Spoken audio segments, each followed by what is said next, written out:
Décryptage. L'invité de Maurice Violton ce matin, Alexandre Richol, président de la Confédération Générale des Petites et Moyennes Entreprises de Martinique. Les petites et moyennes entreprises de Martinique aux premières loges pour relancer l'emploi dans notre île. On l'a dit, on l'a imaginé, mais l'ont-elles fait? En ont-elles d'ailleurs les moyens? Bonjour Alexandre Richol. Bonjour. Président de la Confédération Générale des Petites et Moyennes Entreprises, des PME qui ont le moral aujourd'hui en Martinique? Le moral, certainement pas. Aujourd'hui, je crois que les entreprises, globalement à la Martinique, sont dans une situation extrêmement délicate, extrêmement difficile. Et je crois que la meilleure réponse à ça, effectivement, c'est pour certains des marchés de niche, comme on vient de citer les frères Lozéa, qui sont sur un marché très particulier. Donc effectivement, ce sont des dynamiques un peu différentes, qui se tournent généralement vers l'export. Aussi sur la Martinique, qui ont démarré en Martinique, qui se sont tournés vers l'export. Il faut saluer ce travail. Maintenant, je crois que globalement, la situation de la Martinique est extrêmement compliquée et complexe, pour deux raisons. Pendant une trentaine d'années, la commande publique a tiré l'économie et également le bâtiment. La commande publique aujourd'hui est complètement atone. Le bâtiment s'est arrêté avec la manne de la défisque. Aujourd'hui, on a une économie en complète déliquescence. Aujourd'hui, quelle que soit la taille des entreprises, elles subissent des difficultés extrêmement importantes parce que le marché s'est considérablement restreint et considérablement contracté. Alors lorsque les collectivités sont asphyxiées, lorsque la défiscalisation ne marche plus puisque vous n'y croyez plus, lorsque les banques traînent des pieds, quels sont les recours pour vous? Alors, je pense qu'il faut que résolument on se tourne vers de nouveaux modèles. Ça, j'ai eu l'occasion de le dire. Maintenant, il n'y a pas beaucoup de gens qui y croient. Je crois que nous sommes dans un univers caribéen. Nous avons un marché martiniquais qui n'est pas plus grand que 150 000 actifs, hein, il faut se le dire. Alors bien entendu, à côté de ça, il y a des gens qui vivent des minima. Qu'entendez-vous exactement par actif? Alors actifs, c'est des gens qui ont un contrat de travail et qui travaillent régulièrement, qui ont un contrat de travail. Et qui ont donc un pouvoir d'achat pour lancer la consommation, faire tourner les entreprises. Voilà, qui ont un pouvoir d'achat. Bon, maintenant, on ne pourrait pas donner une moyenne, mais enfin, cela dit, ce n'est pas extrêmement élevé. Donc, nous avons un marché captif de 150 000 personnes. Donc, je considère que pour faire tourner une économie, quand la commande publique qui tirait les services et beaucoup de secteurs ne marchent plus, et le bâtiment qui ne tire plus non plus grand-chose, ça devient extrêmement compliqué. Alors, on a donné effectivement la solution du tourisme, qui est une solution, puisque effectivement, on fait venir des gens de l'extérieur pour amener vers l'intérieur. Le problème, c'est que depuis... Oui, on a ouvert un hub à Roissy. Absolument. C'est magnifique. Je crois qu'aujourd'hui, tout ce qui a été demandé ou presque a été mis en place. Maintenant, je pense que... Il n'y a plus qu'à attendre le nouveau port. Non, enfin, le nouveau port, c'est pour d'autres choses. C'est pour d'autres choses. Je pense que le tourisme, il faut véritablement qu'on crée le modèle. Et aujourd'hui, il n'est pas encore écrit. Il y a des structures touristiques qui tournent quand même à 80% de remplissage. Maintenant, ils sont extrêmement dynamiques. C'est-à-dire qu'au lieu d'avoir une grille tarifaire, ils en ont 6, voire 8 sur l'année. Donc, ils collent aux fluctuations à la fois du marché, à la fois des tours opérateurs, à la fois des... Mais ça demande un travail extrêmement important, ce qui est malheureusement difficile à mettre en place pour beaucoup de structures. Alors, et c'est là, je crois que les politiques et un certain nombre d'entités comme la Chambre de commerce peuvent apporter cette ingénierie là où justement les entreprises qui sont en déficit d'ingénierie, d'accompagnement puissent avoir cet accompagnement qui leur permet de travailler sur l'ensemble de ces problématiques. On a du mal à considérer que nous soyons en déficit d'ingénierie, comme vous dites, lorsqu'on voit toutes les boîtes de conseil qui s'ouvrent, tous les cabinets d'études, tous les cabinets de conseil qui existent à droite, à gauche, en haut, en bas. Pourquoi ça ne fonctionne pas? Alors là encore, c'est vrai qu'il y a beaucoup de cabinets, nous avons énormément de matières grises à la Martinique, sauf que ces matières grises ont un coût. Il est extrêmement élevé aujourd'hui de travailler avec des cabinets. La qualité se paye, non?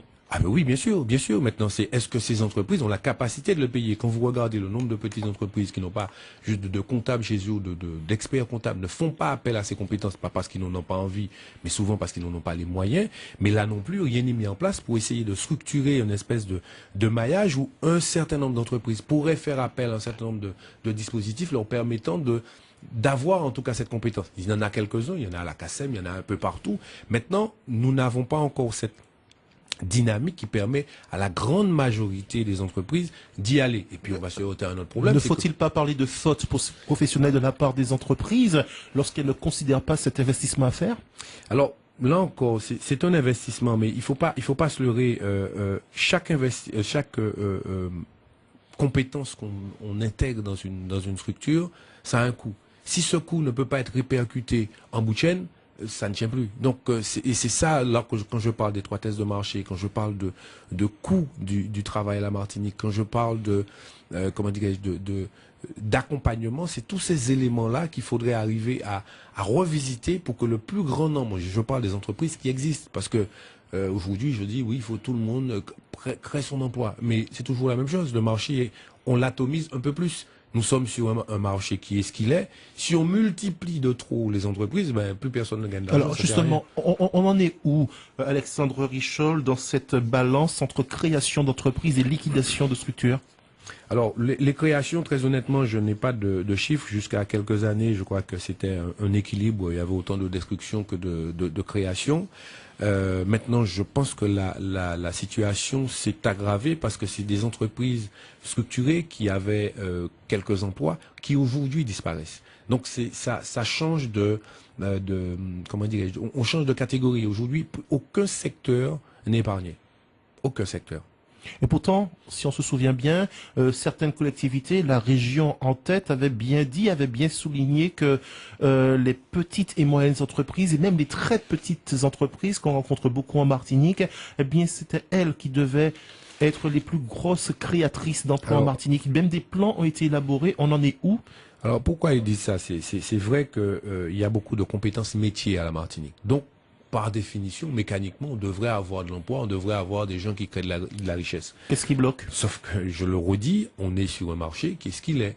Et c'est là où je crois qu'il faut qu'on commence à réfléchir, à voir dans quelle mesure on élargit notre marché. Moi, l'Europe, j'y crois pas.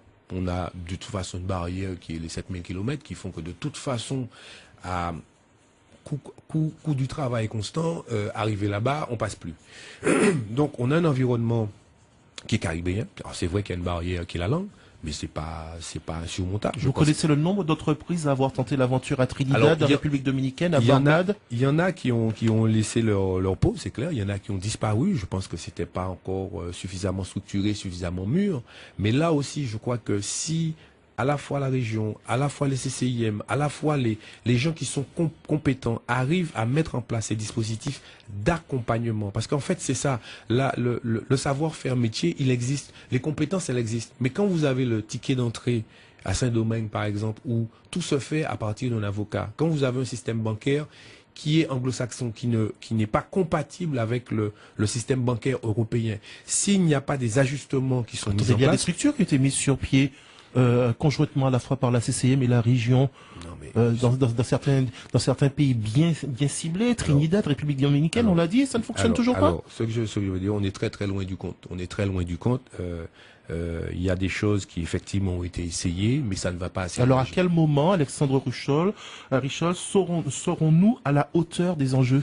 Eh ben, je crois qu'il y a une volonté collective extrêmement importante à avoir dans les 5 ans à venir, sinon la Martinique sera dans de très grandes difficultés. Alors, donc c'est d'abord de notre faute, nous ne savons pas faire. Absolument, je crois qu'il faut qu'on se repose les bonnes questions, qu'on aille résolument dans des dynamiques, parce que c'est bien de dire non, ça marche pas, mais qui a essayé, personne ne peut en parler. Je rappelle qu'il y a quand même des groupes qui sont à Saint-Domingue, qui sont à Trinidad. Je rappelle qu'il y a un certain nombre de carrières à la Martinique qui exportent des agrégats sur la Caraïbe.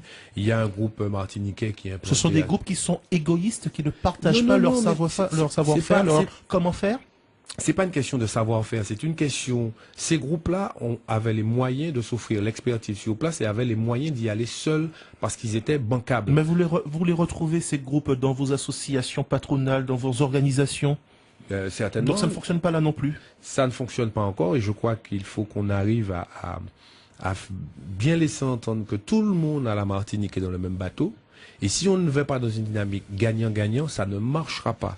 Donc je crois qu'il y a un certain nombre de dynamiques qui ont été lancées, notamment à la CCIM, pour essayer de créer ce réseau d'accompagnement. Maintenant, il y a encore beaucoup de travail à faire, mais il faut aussi que les chefs d'entreprise se prennent en main. La barrière de la langue, ben oui, il faut apprendre l'anglais si on veut effectivement aller... Nous sommes en 2011, Alexandre Richol. Si on n'a pas encore compris, on ne comprendra jamais. Mais peut-être, mais ce que je veux dire, c'est que nous avons des postures franco-françaises. Ben oui, vous prenez beaucoup de ministres français, ils parlent pas un mot d'anglais. Donc, ce que je veux dire, c'est que si nous avons pris conscience que notre environnement est caribéen et que la langue qui est parlée, c'est la langue anglaise, et qu'il faut faire à ce titre des efforts et aller se former pour parler anglais, déjà quand vous comprenez ce que l'autre vous dit, vous avez fait un grand pas. Aujourd'hui, on n'y va pas parce qu'on ne sait pas le parler. Finalement, vous vous attribuez un sérieux carton rouge, Alexandre Richol, en tant que responsable d'une organisation patronale. Si ça ne fonctionne pas, c'est d'abord de votre faute. Non, c'est pas de ma faute. Je pense que nous avons... Vous, patron, pas vous personnellement, vous, patron. Je crois que c'est une mutation qui est en marche. Les choses, la Martinique s'est créée à partir d'un modèle économique préécrit. Les transferts sociaux, la manne des collectivités, etc. Et un rattrapage. Malgré nos niveaux de compétences, nos formations, nos Martiniquais qui vont de plus en plus loin dans les études. Oui, mais ailleurs, partout dans le monde. Les études, souvent, c'est une chose. Maintenant, c'est ce qu'on en fait qui est important. Donc, moi, j'entends tout ça. Maintenant, je fais un constat. Aujourd'hui, malgré tout cela, nous sommes à l'arrêt, ça ne marche pas. Donc, il faut qu'on prenne résolument la décision d'aller explorer, même si c'est difficile, même si c'est dangereux, aller explorer d'autres niveaux, d'autres contrées où d'autres ont déjà été. Merci d'avoir été avec nous, Alexandre Richol. On rappelle que vous êtes le président de la CGPME, la Confédération Générale des Petites et Moyennes Entreprises. C'est un peu la soupe à la grimace, hein? Bonne journée. Décryptage.